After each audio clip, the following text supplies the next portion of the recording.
good afternoon. Today we are going to start with the last section of this course on international trade, that's trade theories. These trade theories will explain what is the basis of international trade and the pattern of trade. Now there are various theories starting from the Ricardian theory of international trade, which says that trade takes place because of differences in technology, and it assumes that countries have similar factor endowment, similar demand structure, everything is similar except that the technologies are different. And the country which exports the good is the one which has a comparative advantage. So I will explain the term comparative advantage and absolute advantage in a moment, but let me elucidate the other trade theories. One is the specific factor model, wherein you would study trade taking place in goods, wherein a good uses intensively certain factors and uses some common factors. Then you have the Heckscher-Ohlin, the famous one, the Heckscher-Ohlin theory of international trade, where the trade takes place because of differences in factor endowment. So Heckscher's work way back in 1919, followed by his students' work in 1933 on intra-regional trade, all from Sweden, University of Lund. They are the ones who said that trade takes place because of differences in factor endowments. So technology they assume to be same, similar demand structure, everything similar except that the factor endowments differ across countries. Then you have the Linder's hypothesis, which says that the trade takes place among countries with similar demand structures.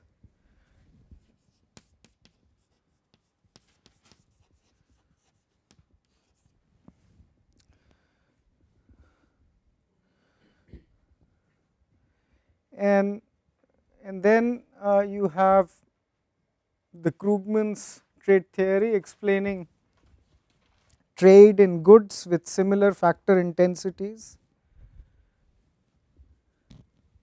and this trade takes place because of economies of scale and product differentiation. Then in the 60s there were another trade theories given by Posner and Vernon on the changing comparative advantage and international trade. And then the latest one by Mellets, which talks of firm level heterogeneity and international trade. So all theories except 7 are talking of countries trade, while only Mellets talks of the reasons where firms self-select themselves and be part of they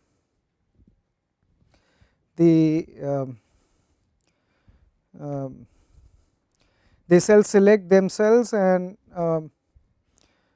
be part of the export and the trade structure of the country. So I will start with the basic Ricardian theory of international trade, which says that trade takes place because of differences in technology, and the country exports the good in which it has a comparative advantage.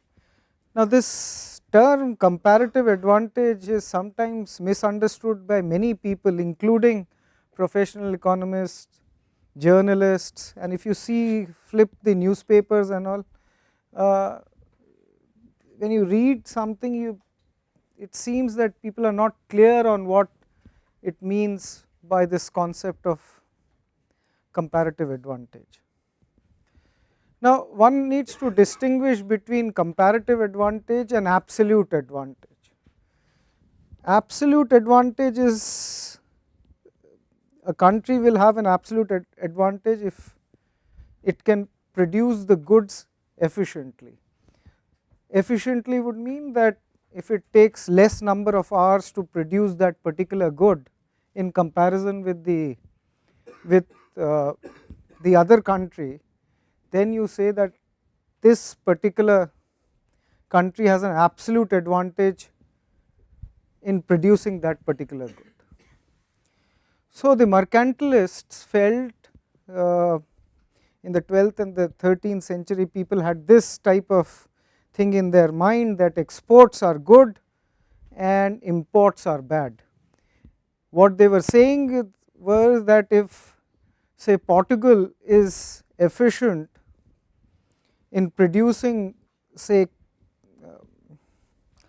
or if the Britishers, say, if the Britishers are efficient in producing, say, cloth and wine,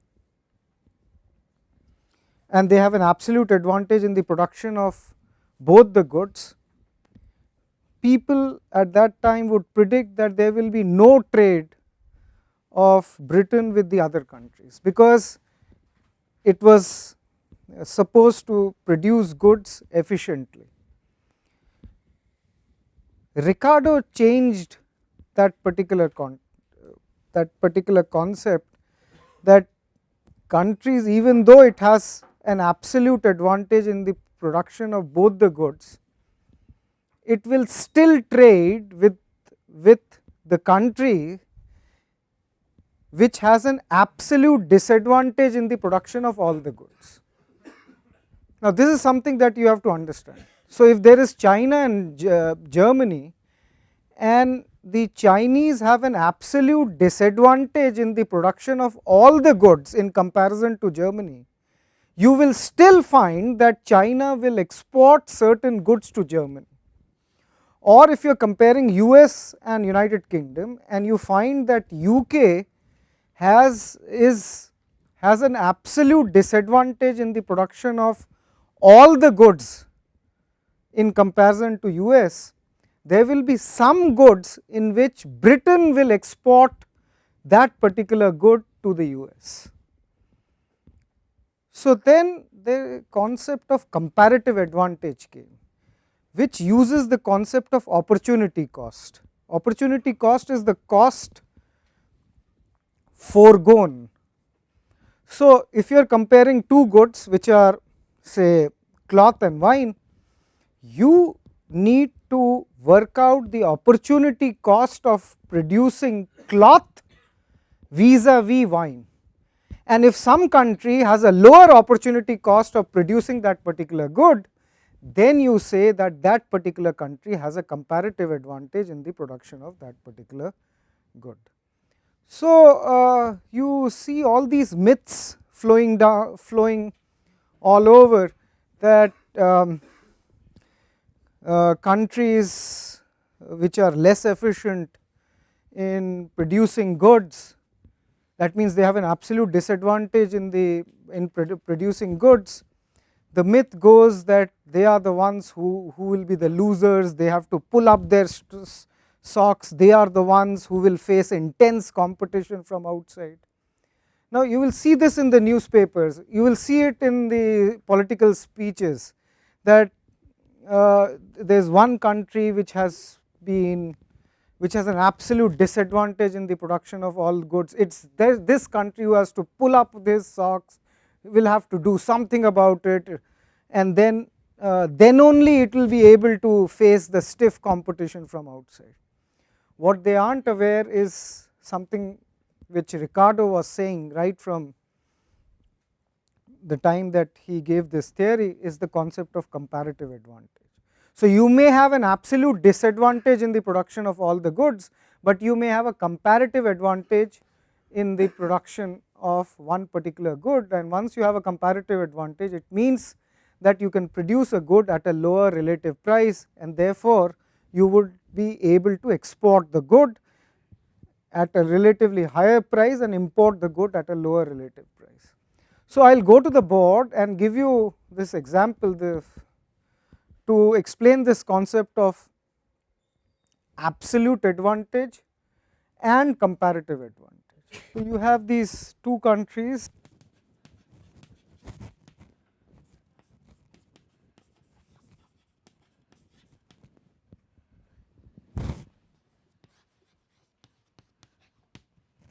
This gives the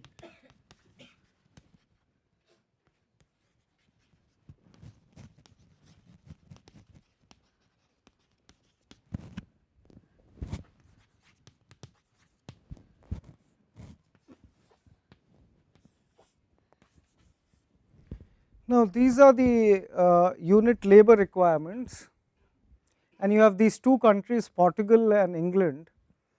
So it takes an hour to produce 1 unit of cloth in Portugal. It takes 2 hours of labor time to produce 1 unit of wine in Portugal.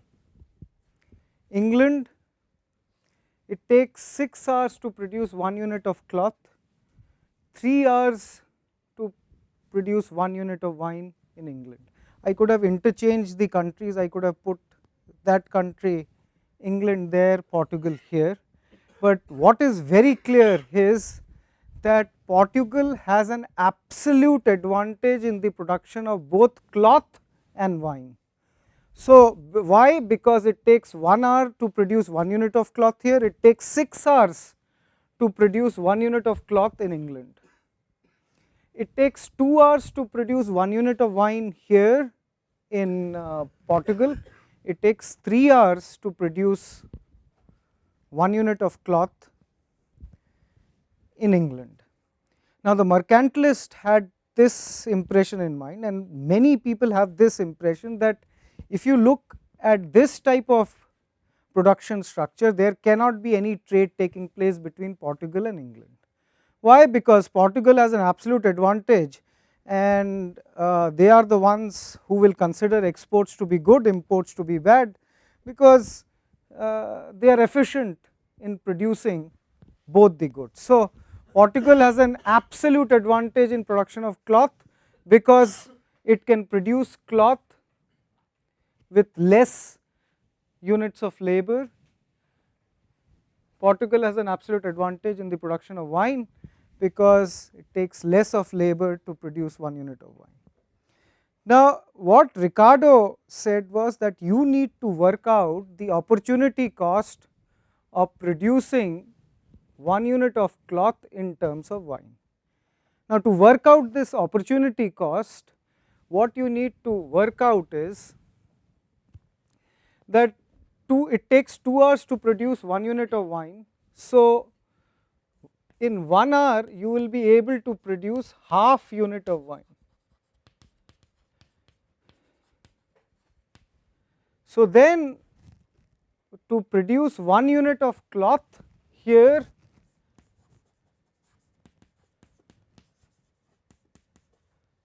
you have to forego half unit of wine in Portugal. That is the opportunity cost. What is the opportunity cost here?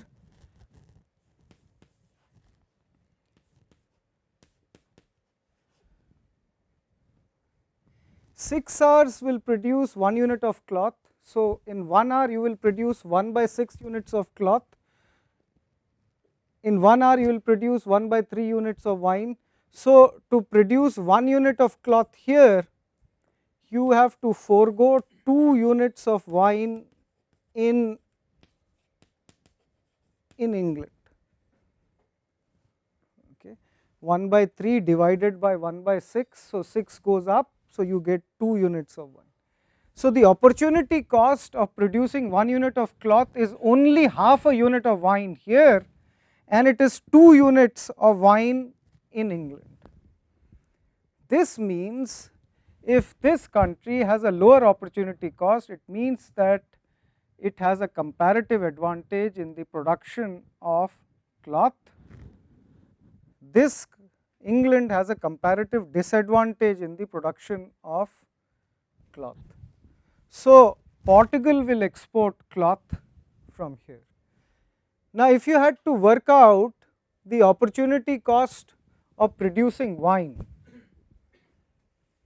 If you had to work out the opportunity cost of producing wine, here it would be 1 by 3 units of wine means 1 by 6 units of cloth you have to forego. So, to produce 1 unit of wine, you have to forego half units of cloth. And here, if you have to produce 1 unit of wine, then you have to forego 2 units of cloth. Did you get this point? So then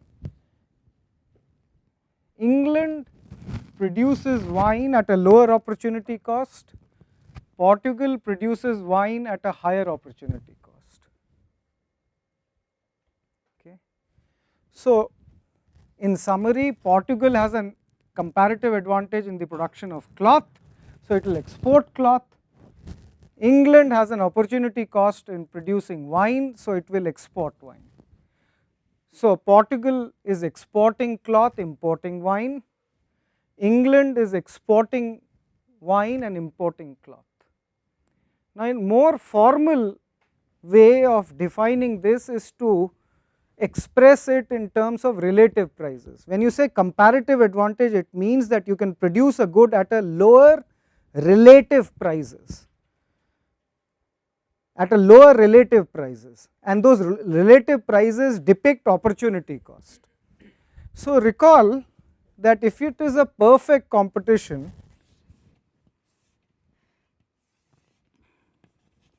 in the long run the prices are equal to the average cost, and this economy which Ricardo is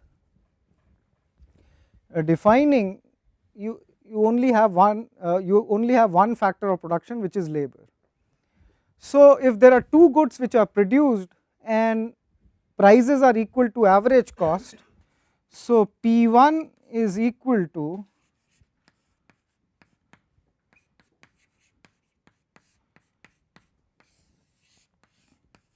WCL1, where CL1 is the unit labor requirement in the first industry, and P2 is WCL2, which is WL2 by X2.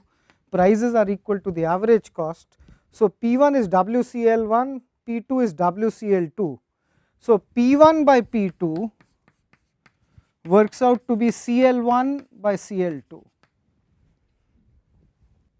So if you have to work out the relative prices in Portugal, it will work out to be CL1 by CL2, amount of labor required to produce 1 unit of first good, CL1, CL2 amount of labor required to produce 1 unit of wine, which is good 2. So if you work this out, see what you get. You get half, and half is nothing but the opportunity cost of producing cloth. Remember this? So the relative prices depict the opportunity cost of producing good 1 in context of good 2. Can you work out P1 by P2 in England? CL1 star, CL2 star, P1 star, P2 star. This would be equal to 6 by 3, which is equal to 2. This was the opportunity cost of producing cloth in respect of wine in England, which works out to be 2. So then Ricardo said that trade takes place because of the because a country has a comparative advantage in the production of the good. So you can see that Portugal has a lower relative price of producing good 1, which is cloth, in comparison with the foreign country. So comparative advantage means lower relative price. Lower relative price means you have a lower opportunity cost of producing goods. So Ricardo, yeah. Sir, here if Portugal tries to import wine from England, so the cost of importing wine, assuming the labor costs are same in both the countries, so the cost of importing wine would be higher than the cost of producing the wine itself in Portugal itself. So wouldn't it be profitable for Portugal to produce wine? Why? Say for example, if you work out P2 by P1, P2 by P1 in Portugal, it works out to be 2, and if you work out P2 by P1 in England, it works out to be half, right? So it means that England can produce wine at a lower relative price, isn't it? Because P2 by P1 here would be lower than P2 by P1 in Portugal. So then you have an comparative advantage in the production of wine, that is England has a comparative advantage in the production of wine. So then England will export wine and import cloth. And why will it do it?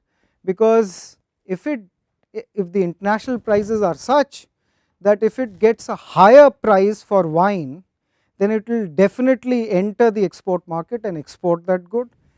Another, the gain from trade is that one, it gets a higher export price, second, it can import cloth at a lower relative price. So that is the gains that one. Now if you are saying that England will import wine, then Portugal. Why would Portugal import wine? Because it would be cheaper. yeah, no, Portugal will import wine because Portugal produces cloth at a lower relative price, which is half, and the relative price of cloth in England is working out to be 2. Now again think of the gains from trade. If the international prices are such that it is between half and 2, so the exporters will jump in because they will get a higher price for cloth, and importers will gain because now they can import wine at a lower cost, right. For example, if the international prices, and I will tell you how international prices are determined. Remember, international prices, wherever the export supply curve intersects the import demand curve, that's the point where you have the international prices. So the international prices, if these are autarky prices, international prices you will see will be anywhere between half and 1, half and 2, and so for example if it works out to be P1 is equal to P1 by P2 is equal to 1, right. Now see what happens. If this is the international price,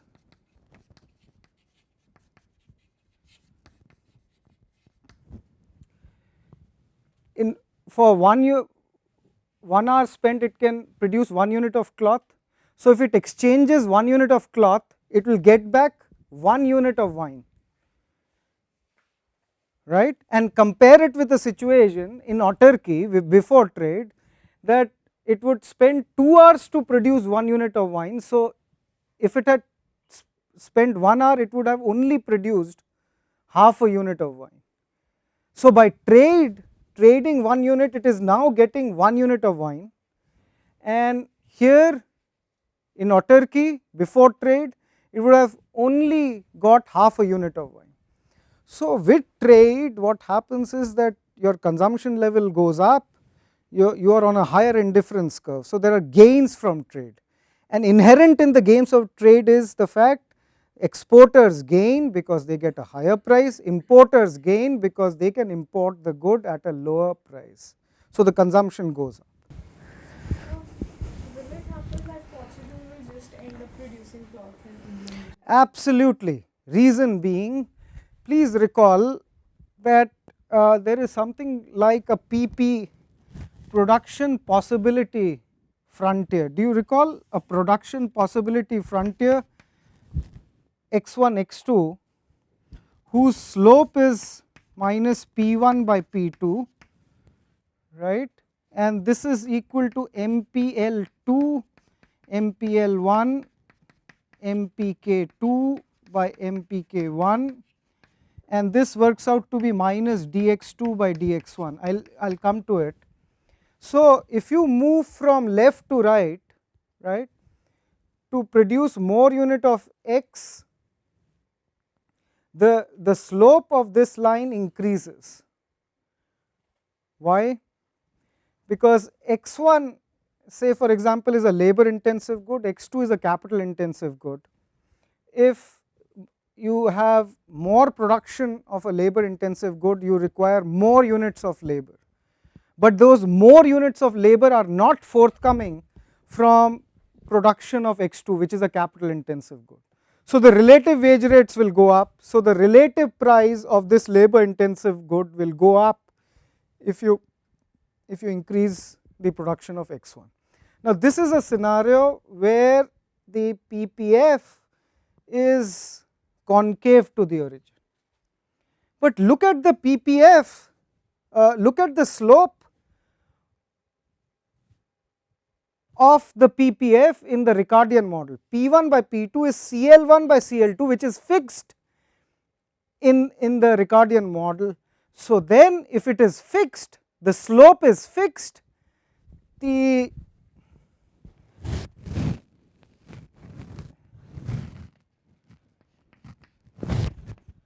slope is fixed, so the ppf is like a straight line. So in autarky, before trade, you have a situation where you are producing both these goods, x1 star and x2 star, and when I say that when trade takes place at a price which is the international price, and international price has to be different from the autarky price. If it has to be different, that means if exporters have to gain, then look at the new international price, which will be like this. This will be the international price. So if this is the international price, you were here in autarky, what will happen in the Ricardian model is that the common point between the new international price and the old autarky price is this. Once trade takes place in the Ricardian model, one country, this country which had a comparative advantage in the production of x1 will completely specialize in the production of x1, and it will export this much of x1, import this much of x2 to reach an indifference curve which is to the right. It will have higher level of satisfaction because it could import good at a lower price, so its consumption goes up, so it's on the higher indifference curve. But in the Ricardian model, after trade, countries specialize in the production of that good in which it has a comparative advantage.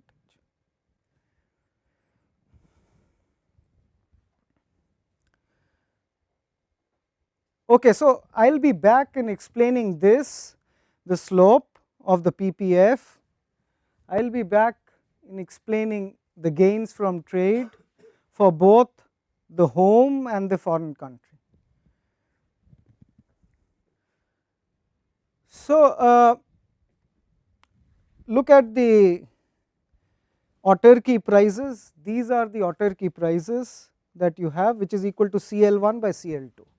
Now another thing that I wrote, I think by now it is clear that comparative advantage means that you can produce a good at a lower relative price, but all these theories are about why do you see a lower relative price.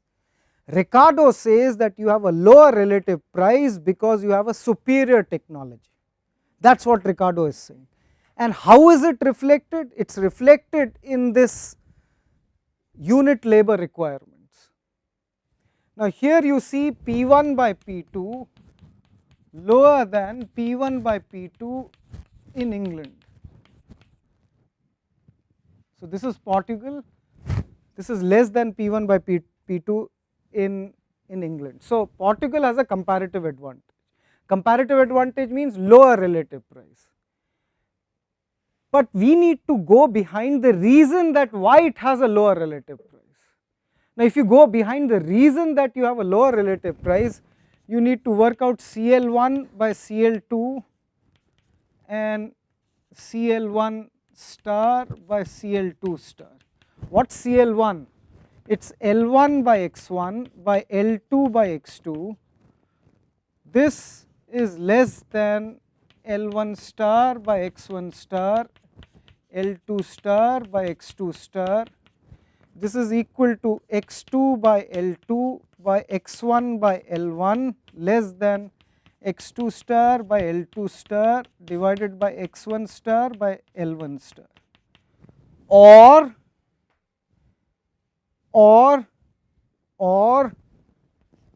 x1 by L1 divided by x2 by L2 greater than x1 by L1 star, x2 by L2 star.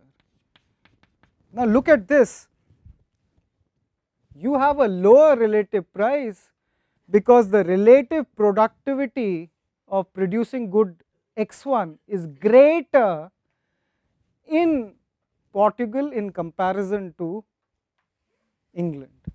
And that is what Ricardo was interpreting technology to be, that if you have a superior technology, that means you can produce, you have a higher relative factor productivity, underlined, because otherwise defining technology is difficult. So that is what Ricardian theory is all about. Trade takes place because of differences in technology. This comes with a meaning. Technology means higher relative factor productivity, and country exports the good in which it has a comparative advantage. So if you can produce a good at a lower relative price, you will export good x1, import good x2. And second, why these are lower? Because you have a superior technology. Now when we come to Heckscher-Ohlin, the entire theory will be about why you have a lower relative price. Heckscher-Ohlin were of the opinion you have a lower relative price because you have abundance of, say, one factor of production. Which is that factor of production? It's that factor which is intensive in the production of good one.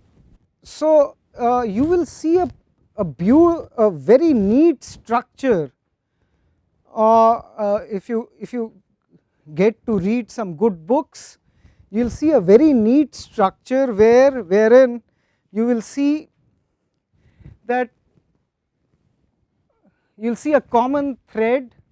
That common thread would be all theories which say that a country has a comparative advantage, they will go behind the reason why you have a comparative advantage, why you have a lower relative price. Ricardo said you have a lower relative price because you have superior technology, higher relative factor productivity. Heckscher-Ohlin said because you have abundance of that factor, that is why you have a lower relative price.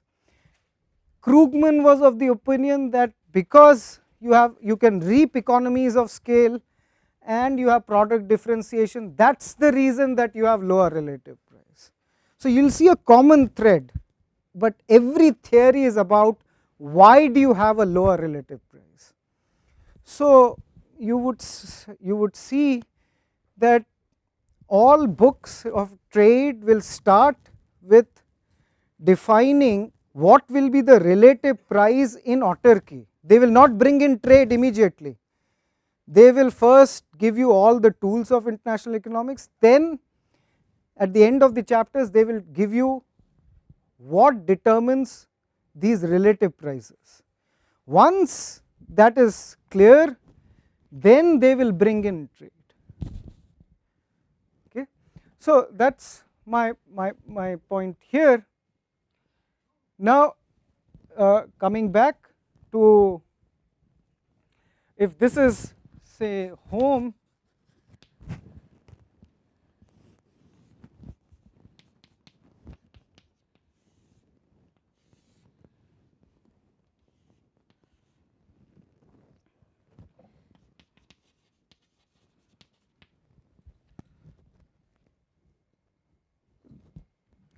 so this is the PPF before trade.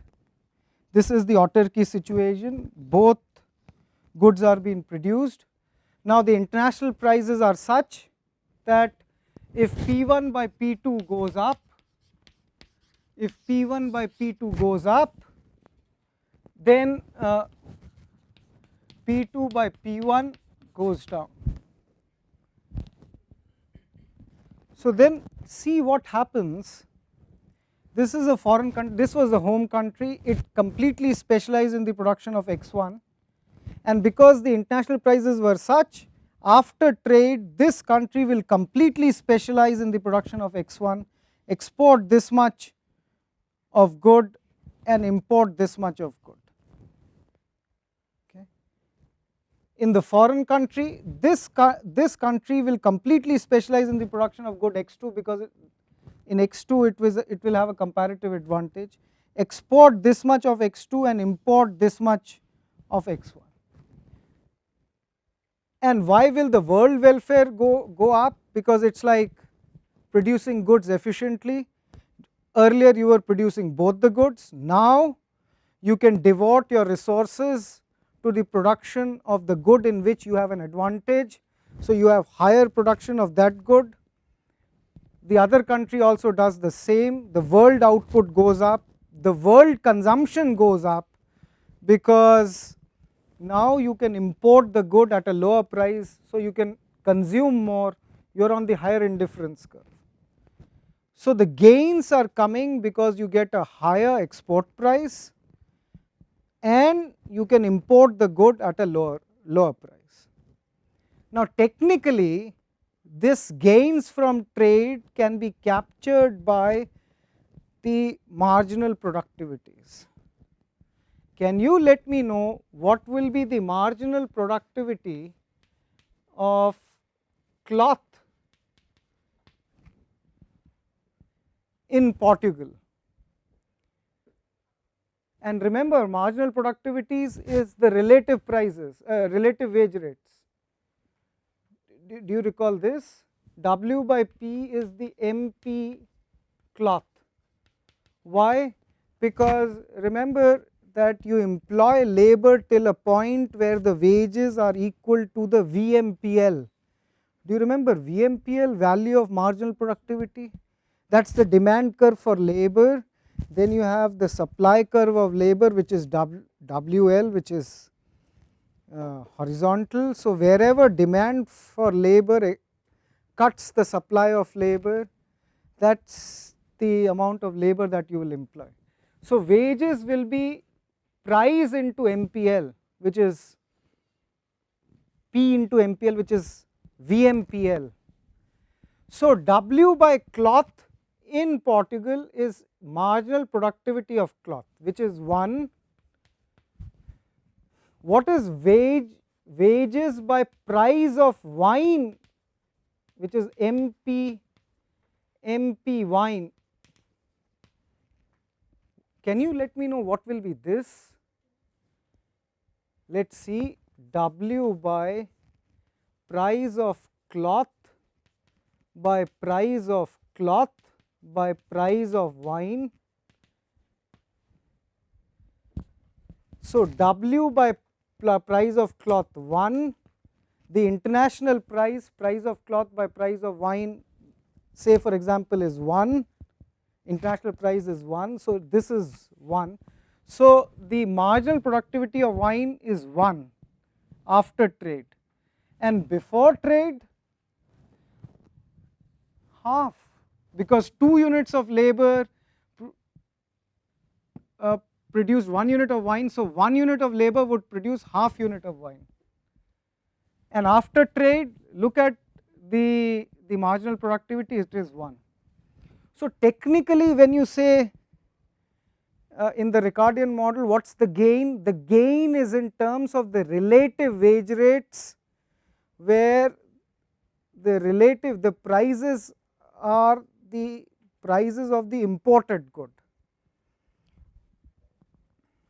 And in common man's language, it is like saying, if the international prices are 1, then if you had exported 1 unit of cloth, you would have got 1 unit of wine.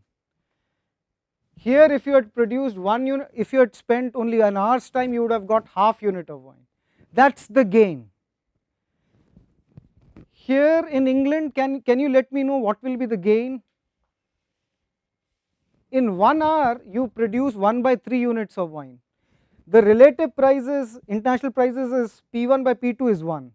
So if you exchange 1/3 unit of wine, you will get back 1/3 units of cloth, and earlier before trade 1/6, absolutely. So that is the gain, that is the gain. And how would you do technically? How would you do technically? The marginal productivity.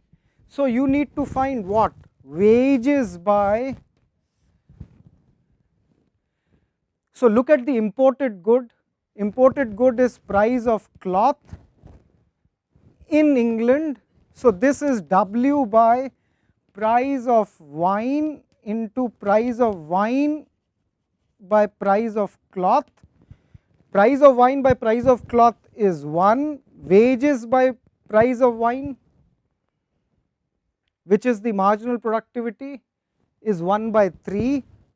So you get 1/3, and compare it with the marginal productivity of cloth in England, it is 1/6.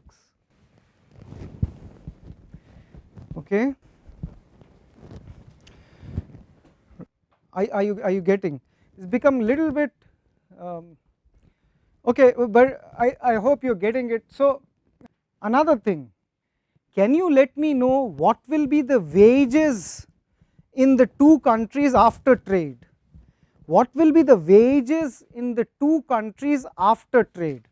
Remember, after trade both the countries produce the goods in which it has a comparative advantage. Can you let me know what will be the wages? Again, the formula for the wages, price into MPL. So in Portugal, say for example, you have this as the international price, so you assume that the prices are same, say $12. So $12 into the MPL, say in Portugal 1. So $12 is the wages in Portugal. What will be the wages in England? It will be $12 into the MPL, because now wine is being produced, so 1/3 is $4. Okay. Now see what is coming out. Countries which had an absolute advantage in the production of good will always have higher wages. Countries which had a comparative countries which had an absolute advantage in the production of both the goods have higher wages. Country which had a lower absolute advantage has lower wages. But the point is that the country which has a lower wage is still trading. It still has a comparative advantage in the production of certain goods. So look at the arguments which go around newspapers. Oh, you are the ones which have the lower wages.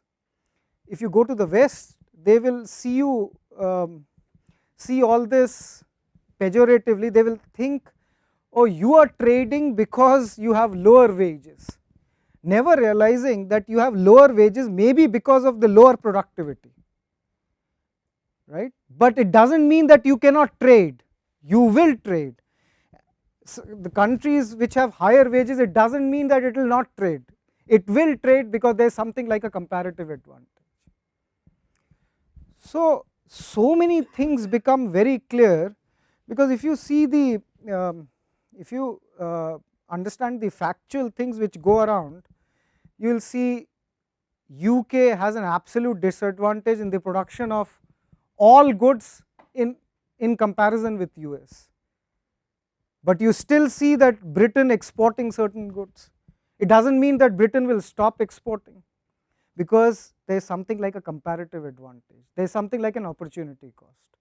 China has an absolute disadvantage in production of all the goods with respect to Germany. It has lower wages in comparison to Germany, but does not mean that China will not trade. It will have certain goods, it will have a comparative advantage in production of certain goods in which it will export, and once it has a comparative advantage, it will export that good. So one needs to clear these muddles of ideas which go around, where you will see even professional economists going wrong on all these. You have to pull up your socks, you have to do something about it. But hey, even if you have lower, if you have an absolute disadvantage in the production of all the goods, you can still trade, because there is something like a concept of comparative advantage, there is something like an opportunity cost. So I will stop here, we will continue discussing the other theories. So the whole idea, I mean, when we tried to put it in the international trade syllabus, they said, why you putting the Ricardian theory? But there is so much that can come out of the Ricardian theory, that it can clear certain muddles of ideas which are going around, especially after globalization, things which float around, those things have to be cleared, and this Ricardian model clears many things, right. So we'll extend this Ricardian model, because you can always say, what, this only has one factor of production, what happens if you have more factors of production, what if you have a real situation where you have many goods. Okay, so we'll talk about that extension in the coming days. Won't trade in this situation rises wages in one country and lowers wages in the other country? Well, remember, here after trade, it is only one production of only one good, right, after trade. So I am not saying anything about the wages here, okay, I am not saying anything about the wages here, I am only talking about the marginal productivities. So if you why would you think that there will be, yeah, okay, so I will end up here, we will talk about it.